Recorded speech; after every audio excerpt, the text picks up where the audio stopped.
Hola gente, ¿cómo están? Bienvenidos al canal, yo soy Andrea y hoy les traigo un nuevo video.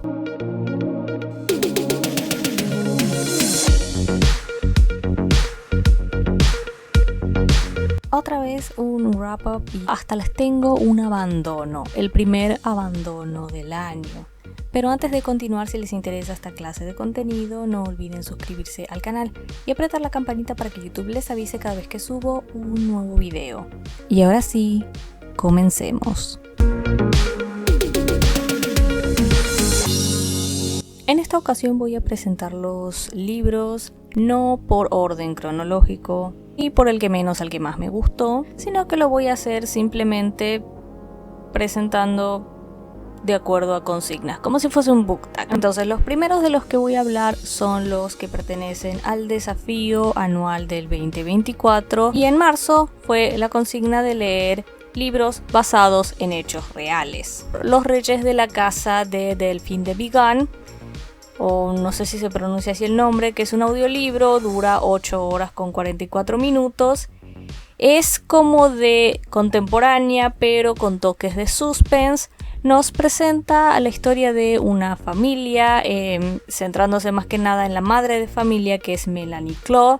Ella es una influencer muy famosa con un canal familiar que tiene 5 millones de suscriptores en YouTube y también tiene muchísimos seguidores en Instagram y está todo el día pendiente de las redes sociales, publicando constantemente lo que hace con sus hijos, quienes forman obviamente parte del canal, y toda esta actividad les genera alrededor de $1 millón anuales. Obviamente esto suena muy mal, ya que exponer niños tan pequeños como los hijos de Melanie Klein, que tienen entre 6 y 8 años, pues es terrible. Pero lo es aún más cuando nos enteramos, o sea, casi que apenas empieza la novela, que a la hija de Melanie Klein la han secuestrado.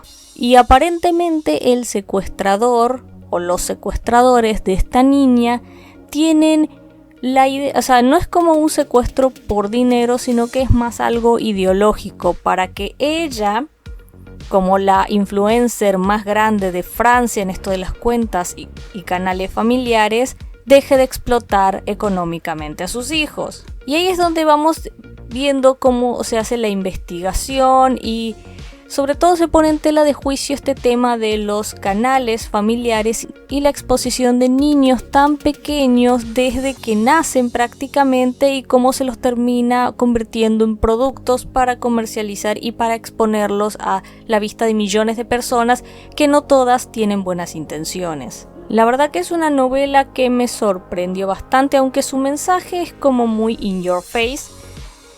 Pues terminó siendo una experiencia perturbadora en ciertos puntos, también bastante choqueante, pero creo que es un libro bastante necesario, sobre todo si en algún punto ustedes han llegado a consumir a estos creadores de contenido que hablan de sus vidas y que posiblemente después hablen de sus relaciones y quizás de sus hijos. Si tengo algo malo que decir del libro es que no me gustó el final, me pareció como un poco abrupto. Yo quería ver algo más porque te había preparado toda una situación que terminó cerrando como apenas surgía la situación y ¡puc! Ya te la cerraban y yo me quedé con ganas de más. El otro libro que leí de estos basados en hechos reales es A Sangre Fría de Truman Capote. Este es un libro muy famoso de True Crime que cuenta el crimen cometido contra una familia de Kansas en Estados Unidos, que eran 4 personas, estaban en su casa por la noche y al día siguiente, cuando los fueron a buscar porque se les hizo raro que no fueron a misa, estaban todos muertos. Y de ahí comienza una investigación presentando entrevistas de personas, o sea, fragmentos de lo que contaron las personas, biografías de los criminales, a los cuales nos presentan incluso antes de que se cometa el crimen, y yo quedé como ¿qué? Y desde entonces ya me perdió el libro por completo, se me hizo aburrido porque no, a pesar de que sí sabías como quién cometió el crimen, no te mantenía como ese misterio de qué fue lo que sucedió. Pensaba que el libro me iba a mantener cierto misterio y no lo hizo. Y lo digo como alguien que consume bastante contenido de True Crime, que lo que suelen hacer es presentar a las víctimas, presentar la noche de los hechos Y si sale a colación el culpable, pues presentan al culpable qué tipo de vida tuvo y cómo es que llegó hasta ahí. O si no, simplemente se habla de las víctimas, lo que les sucedió y cómo terminaron las investigaciones. Y en este caso era todo como demasiado entremezclado y me pareció como muy desorganizado en ese sentido. Sé quiénes cometieron el crimen, pero me hubiese gustado que me los presentaran igual más tarde. En fin, la verdad que el libro fue decepcionante. Más o menos hubo una parte que sí me enganchó, pero el resto me pareció aburrido, incluso en el final, porque cuando ya sabían quiénes eran los culpables, empezaba a contarte quiénes eran las personas que compartían, o sea, que estaban con ellos en el corredor de la muerte, y era, ¿qué me importa? Este no es el libro sobre ellos. En fin, un fiasco total, le puse 2 estrellas porque, pues, como dije, sí hubo una parte al menos en la que me enganchó, que fue toda la parte de la investigación, pero el resto, y el juicio, eso también estuvo bien, pero el resto no llenó mis expectativas. No fue lo que esperaba de un libro de True Crime, siendo alguien que consume mucho contenido de True Crime. Bien, terminados los libros de la consigna mensual, vamos a hablar de los otros. Tengo una consigna este año de lectura que es leer un libro de Agatha Christie al mes, y el que tocó en el mes de marzo fue La Casa Torcida, un audiolibro de 6 horas con 16 minutos. Este nos cuenta sobre una familia cuyo patriarca, que es el señor Leónides, Arístides Leónides creo que era, muere misteriosamente por una mala administración de medicamentos, por lo cual creen que podría haber sido asesinado. Y la sospechosa más factible es la viuda joven de Leónides, pero parece que hay muchas cosas que entran en cuestión, porque ella no sería, en principio, la principal beneficiaria de la herencia. Y eso hace que empiecen a investigar a los hijos, a los nietos, y bueno, les digo, ¿qué no pasa en esos días en los que están haciendo su investigación? Se sacan un montón de trapitos al sol, hay mucho drama, hay mucha cosa familiar y por supuesto hay una gran y prolija investigación que, si bien no tiene un detective principal como Miss Marple y Hercule Poirot, pues creo que lo hacen bastante bien, y sinceramente hay algo que Agatha Christie se animó a hacer en este libro que yo no pensé que iba a hacer, o sea, no pensé que iba a tener el valor. Pero lo tuvo. El libro me dejó bastante impresionada, a pesar de que yo en un momento tuve esa sospecha, me dije, no puede ser, y fue. Así que al libro le di 5 estrellas porque me gustó en todos los aspectos, y realmente les invito a que, si quieren conocer la prosa de Agatha Christie o cómo escribe crímenes, lean La Casa Torcida. Ahora, en cuanto a los 24 libros que quiero leer en 2024, debería leer de 2 al mes, pero este mes solo leí uno, que es La Encomienda de Margarita García Roballo, que es el único libro que leí en físico. Es esta cosita de menos de 200 páginas. En los libros se nos cuenta sobre una mujer que parece que es colombiana pero reside en Argentina, y su hermana le vive constantemente mandando encomienda tras encomienda de dibujos de sus sobrinos, de fruta, comida, etcétera, que pues termina estropeada. Pero en una de esas cajas le envía una enorme, muy muy grande, donde viene su madre, o eso parece. O sea, es como realismo mágico o fantasía o una cosa muy extraña, hasta con tintes de ciencia ficción. ¿Cómo pudo hacer para entrar esa mujer ahí y no morirse? Porque en ningún momento se menciona que tenga huecos la caja, y además, ¿qué comía? ¿Cómo resistió el viaje desde Colombia hasta Argentina? O sea, ¿realismo mágico o ciencia ficción? Aquí hay algo raro. No me extrañaría que tuviese pastillas de chiquitolina con efecto retardado. Ahora, el libro es, como dije, es raro y se siente que termina de manera muy abrupta cuando la cosa o el drama estaba en el punto álgido. Como que de pronto ¡pac!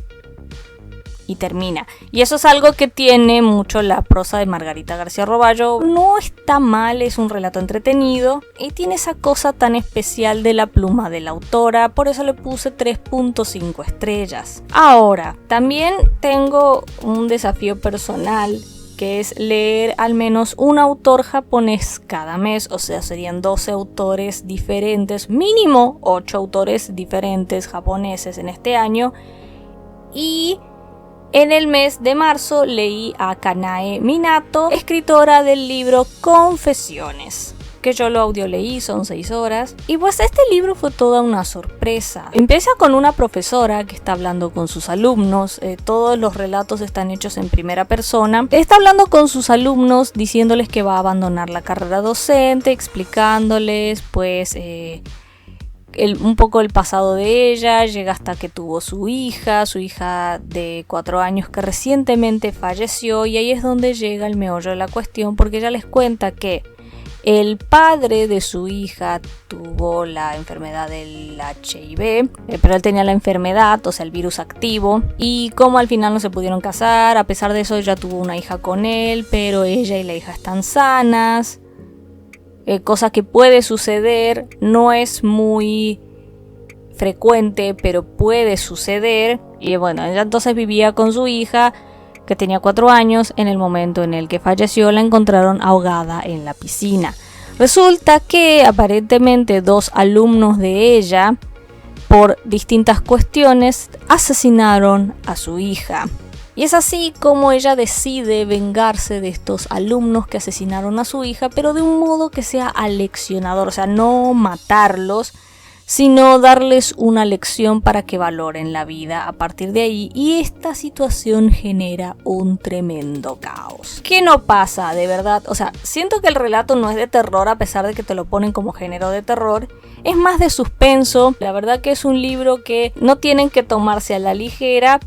Y la verdad que me gustó mucho, le puse una calificación de 4 estrellas. Y el último libro del que les voy a hablar es La ladrona de la luna, de Claudia Ramírez Lomelí. Yo este año me propuse no empezar sagas nuevas, pero hay que continuar con las que ya había comenzado. Y este es el segundo libro de, creo que se llama la saga Las Crónicas de Fenrir. El primero fue El Príncipe del Sol, este es La Ladrona de la Luna, y el tercero es La Corte del Eclipse, ese que es el que me falta. ¿Qué pasa en este libro? Bueno, ya nos encontramos al protagonista del primer libro, Emil, que antes era príncipe y ahora es rey. Y él y sus amigos tienen que afrontar 2 problemas. El primero es que hay una serie de actos terroristas que atentan contra la vida de Emil, que es ahora el rey. Y por otro lado también hay días en los que no sale el sol. Y como ellos son de la Nación del Sol, tienen poder de fuego, pero este poder como que se recarga como si fuese de batería gracias a la luz solar. Y si hay días en los que no hay sol, pues ellos se van debilitando. Pero además de eso, todos los personajes atraviesan sus propios conflictos. Hay algo que sucedió en el primer libro que Emil todavía no puede superar.